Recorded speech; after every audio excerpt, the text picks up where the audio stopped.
Hello again. Today I'm talking about the September 1st blog post, and it's called Another Way. And in the very first video on Monday of this week, I talked about how this space is decolonized and how I look at things through Indigenous eyes that I share with you in an Indigenous way. That's the other way. Let's talk about it.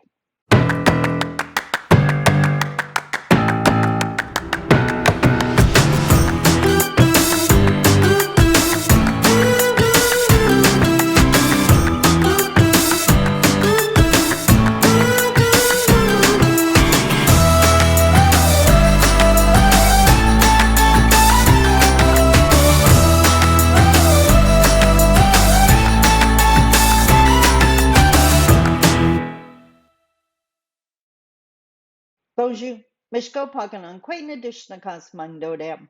Hi, everybody. My name is Sandi Boucher.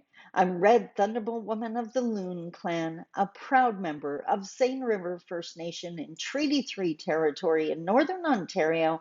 And today I wanted to talk about another way. The reality is, as I mentioned in yesterday's video, the quieter summer allowed me to do some work on the membership. And I got to add in so many new offerings. Maybe I'll put a list of them down below this video.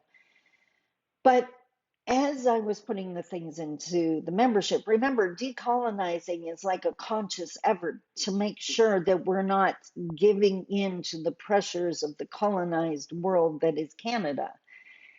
And as I was putting things into the membership, I was like, you know what? This is really designed, a lot either to support Indigenous pride or to really help the growth and learning curve of non-Indigenous people. And I was looking at my blog posts specifically and the titles of these blog posts.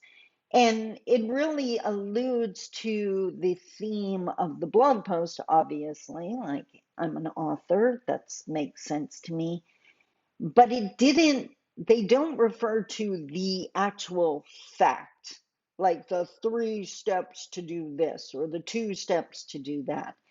And as I was putting things into my membership, I thought, you know what? Should it? Like, maybe if I identified what they can learn from each area, then it would make it easier for them just to quickly go to what they need. I hope that sounded as colonized to you as it did to me, because that is the equivalent of sitting in front of an elder and they begin sharing their stories and you interrupt and say, okay, you know what, this is well and good, but could we get to this answer?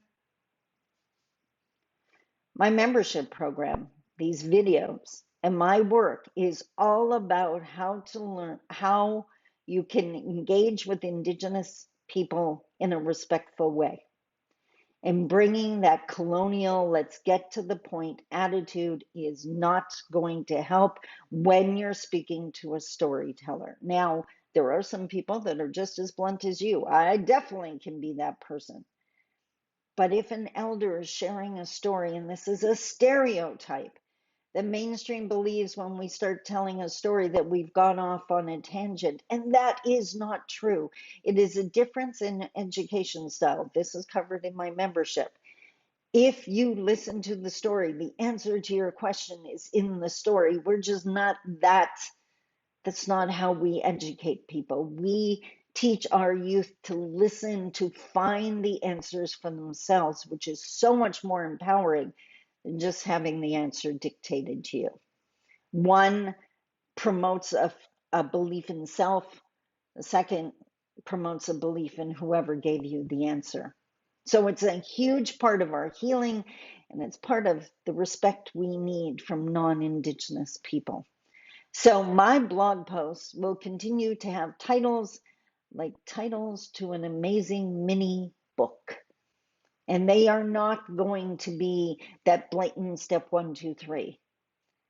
But they will give you enough information to know that reading the blog post or watching the video is always going to be worth your time if you are serious about improving your Indigenous engagement game. And if you're not, willing to put in the time, then please don't waste any of our time complaining about how lousy your Indigenous engagement game is.